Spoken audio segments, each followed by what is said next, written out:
So hello friends, my name is Nikhil, and today I'm going to tell you a story which will make you think. So let's start. This story takes us to Noida, specifically Sector 31, where a luxurious bungalow, D-5, stood tall behind high walls and iron gates. At first glance, it looked like any wealthy businessman's residence. The owner was Moninder Singh Pandher, and living inside with him was his domestic help, Surender Koli. Just behind this bungalow lay Nithari village, a cluster of small huts and slums where daily survival was a struggle. Families lived hand to mouth, and children often played unsupervised in narrow lanes while their parents worked long hours. It all started quietly around 2005. Children from Nithari began to go missing. At first, it was just one or two cases, easily dismissed. A boy who didn't return home after playing outside. A girl who vanished on her way to a nearby shop. Families were worried, but they hoped the children would come back. But they never did. Days turned into weeks, and weeks into months. More children disappeared. The number slowly climbed. 5, 10, then dozens. Panic began to spread across the village. Parents started noticing a disturbing pattern. Most of the missing children were from poor families. They vanished without a trace.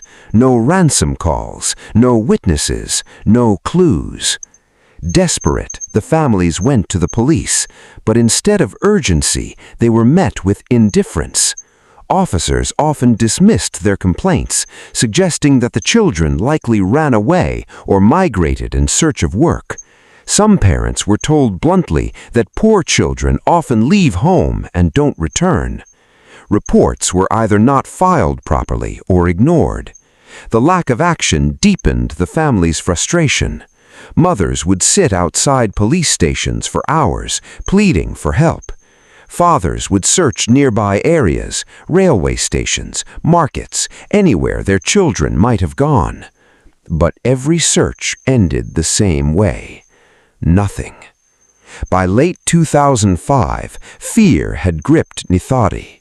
Children were no longer allowed to step out alone. Parents kept them close, even during the day. Every unknown sound, every stranger passing by, raised suspicion. Whispers began to circulate. Some believed it was a kidnapping gang. Others feared something darker, something no one could fully understand or explain. Yet despite the rising fear and increasing number of missing children, there was still no serious investigation. Until May 2006. In May 2006, a young girl named Payal went missing. But this case was different. Before disappearing, Payal had told her family that she was going to work at the D-5 bungalow. It wasn't unusual. Many girls from the village worked as domestic helpers in nearby houses. But when she didn't return, her father sensed something was wrong. Unlike earlier cases, he refused to stay silent. He repeatedly went to the police, demanding action. He insisted that her daughter's last known destination, D-5, be investigated. At first, even his pleas were brushed aside, but he didn't give up. Day after day, he returned, raising his voice, creating pressure. Slowly, his persistence began to crack the system's indifference. And for the first time, the focus of the investigation started shifting toward the mysterious bungalow, D-5. What lay behind those walls was something no one in Nithari or the entire country was prepared to face. December 2006. What had once been dismissed as rumors and ignored complaints was about to explode into one of the most horrifying criminal revelations in India's history. Payal's father, still refusing to accept silence as an answer, gathered a few villagers from Nithari. They decided to search on their own, focusing on the area behind the D-5 bungalow, the same place his daughter had last mentioned. Behind the bungalow ran a narrow, dirty drain, something most people avoided. It was foul-smelling, clogged, and seemed insignificant. But that day, it became the center of a chilling discovery. As they began searching through the drain, something unusual caught their attention. At first, it didn't fully register. Then it did. They found what looked like human remains, bones, fragments, pieces that clearly did not belong there. Shock spread instantly. Word traveled fast. Within hours, the area filled with villagers, all staring in disbelief at what was being pulled out of the drain. This was no longer a missing persons case. This was something far darker. Once the police arrived, this time forced into action, they began a proper search operation around the D-5 bungalow. Excavations started near the drain and the backyard of the house. What they uncovered over the next few hours and days was beyond imagination. Skeletal remains, skulls, torn pieces of clothing, belongings that appeared to belong to children. The more they dug, the worse it got. It became painfully clear this was not a single incident. This was systematic, repeated, hidden in plain sight for months. The same place people walked past every day had been concealing unimaginable crimes. News spread rapidly across the country. Media vans arrived. Reporters gathered outside D-5. Cameras captured the growing horror as each new discovery added another layer to the nightmare. India was watching and asking the same question. How did this go unnoticed for so long? With mounting evidence pointing toward the bungalow, the police took immediate action. The first person to be detained was the domestic worker, Surender Koli. In initial interrogation, officers expected resistance, denial, or confusion. Instead, what they got was something far more disturbing. Koli began to confess, calmly, without much hesitation. His statements revealed a pattern that investigators had feared but never fully imagined. According to Koli, he would target children from nearby slums, mostly those who were alone, vulnerable, and easy to approach. He would stand near the gate or around the area, watching, waiting. When he spotted a child, he would lure them with small temptations, candies, chocolates, or simple promises. For children who came from poverty, even these small offers were enough to gain trust. Once the child agreed, he would bring them inside the bungalow, often through the back entrance, avoiding attention. That back gate became a silent passage. No noise, no witnesses, no suspicion. Inside the house, the crimes would take place, hidden behind walls that concealed everything from the outside world. Koli admitted that he used this same method repeatedly. The pattern was chillingly consistent. Victims were brought in quietly and never seen again. Investigators began to connect the dots, the timeline of disappearances, the location of the remains, the method described in the confession. Everything aligned. The children who had vanished over months, whose cases were ignored or dismissed, were now being traced back to one location, D-5. What was once considered just another rich man's residence had now become the center of a national nightmare. As the truth began surfacing, anger grew, not just at the crimes, but at the failure that allowed them to continue. Families had reported missing children again and again. Warnings were there, patterns were visible, but no serious action had been taken. Had those early complaints been investigated properly, many lives might have been saved. That realization made the tragedy even heavier. With Koli's confession and the physical evidence piling up, the case was no longer local. It drew nationwide attention. Questions now extended beyond one man. What did the bungalow owner know? Could all of this have happened without anyone else noticing? Was Koli acting alone? Or was there more to this story? The investigation was just beginning to unfold, and with every answer came even more disturbing questions. As the investigation around the D-5 bungalow intensified, the focus no longer remained limited to just one man. Soon, the owner of the bungalow, Moninder Singh Pandher, was also taken into custody. Pandher's arrest sent shockwaves across the country. He was a well-known businessman, someone who lived a life of privilege and influence. For many, it was hard to believe that such horrific crimes could be connected to someone of his status. The allegations against him were serious.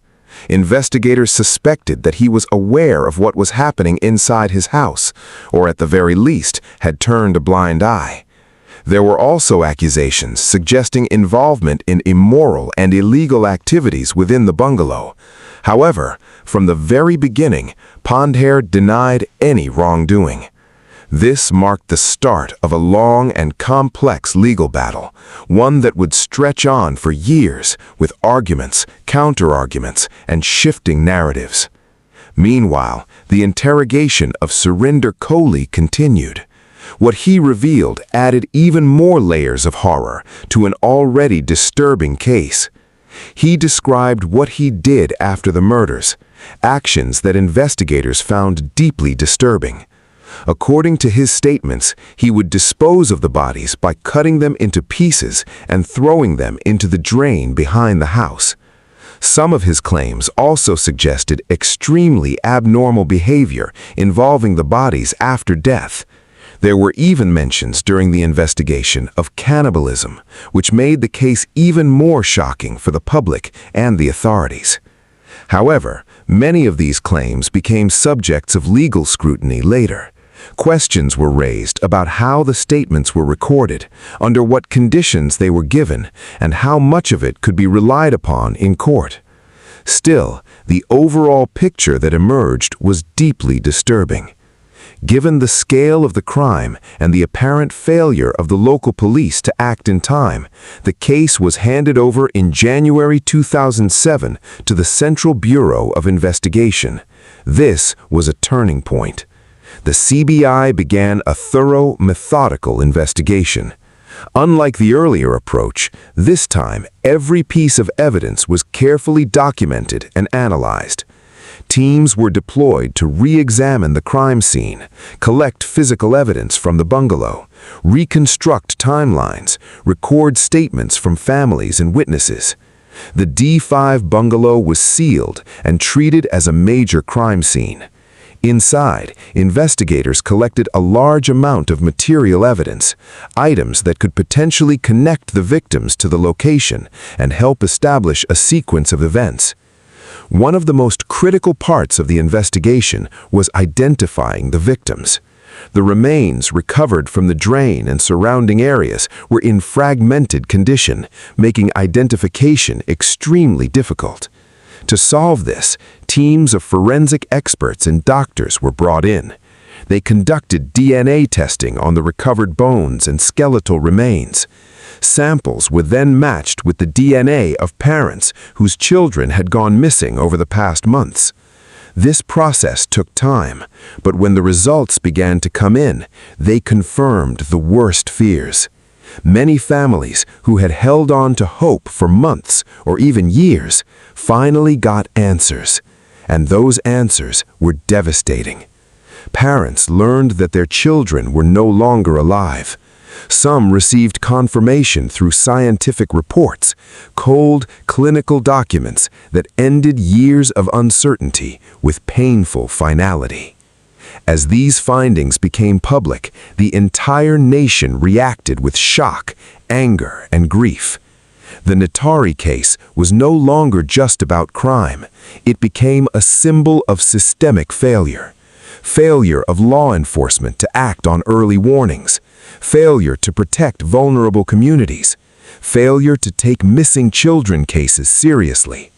Media coverage intensified. Public outrage grew. Questions were raised in courts, in parliament, and across society.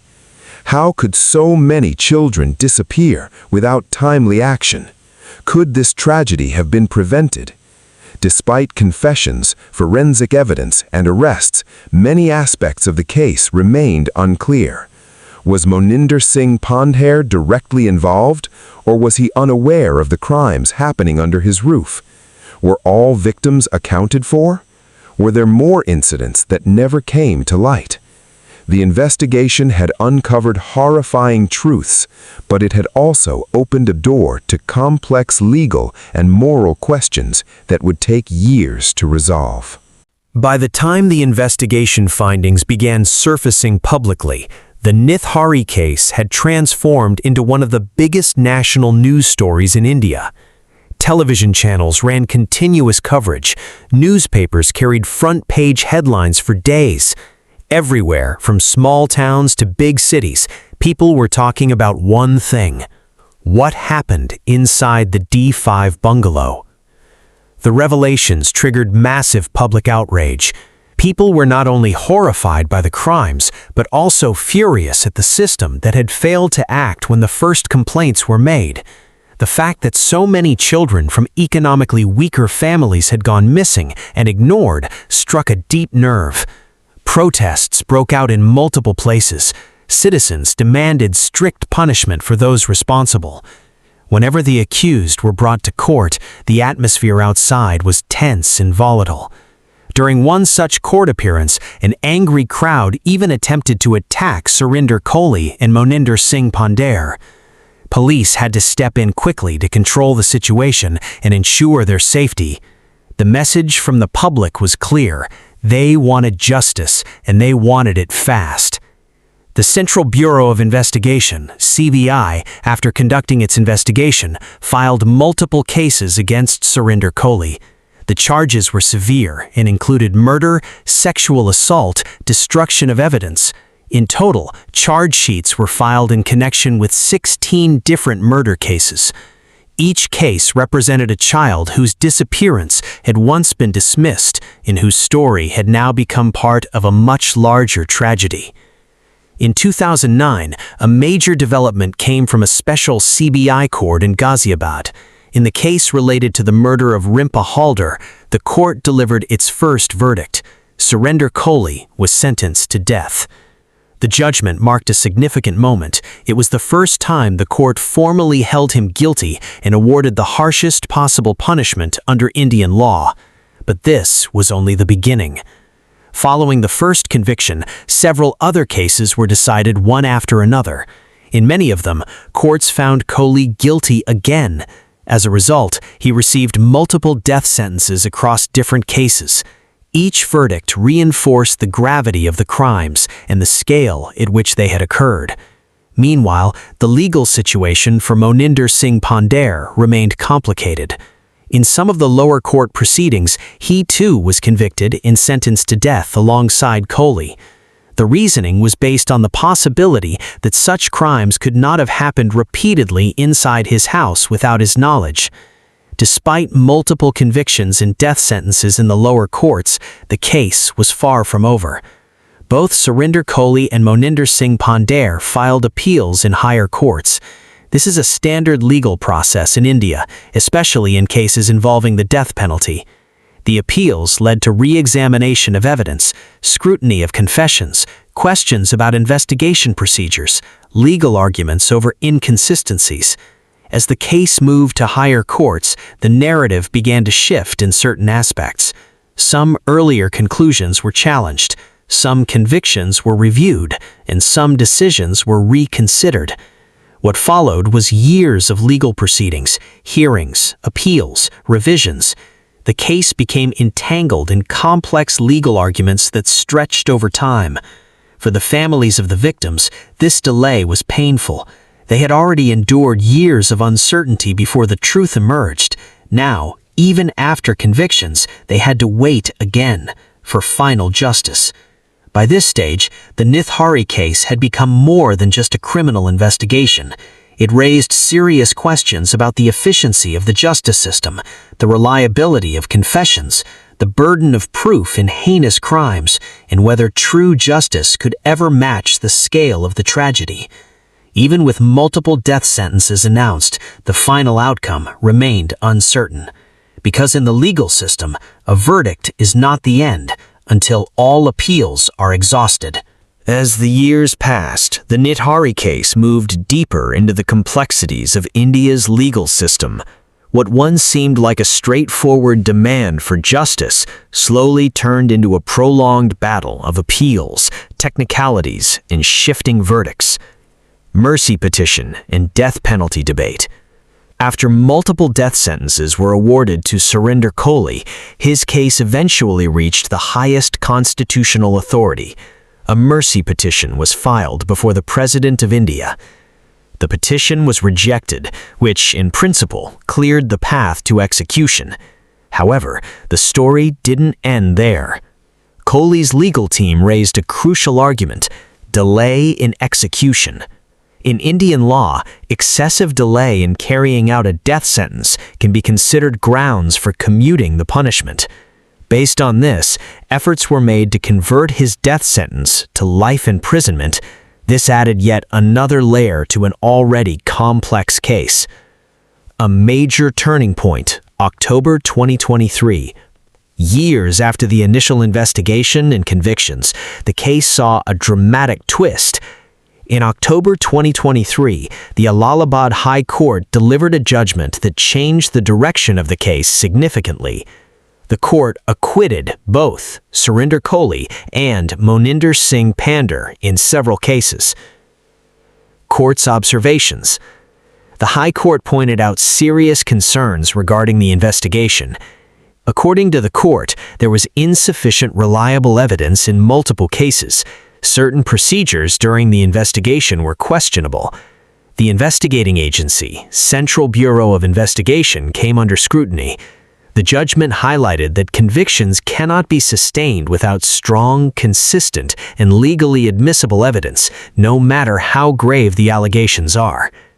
This decision shocked many.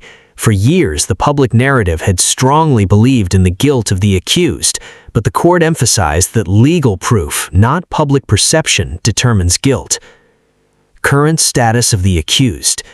Despite the acquittals in several cases, the legal outcomes for both individuals are different.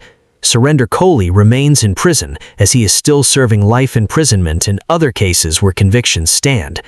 Moninder Singh Pandher, however, was released from jail following the court's decisions. Families still waiting for closure. For the families of the victims, the High Court's decision was deeply unsettling.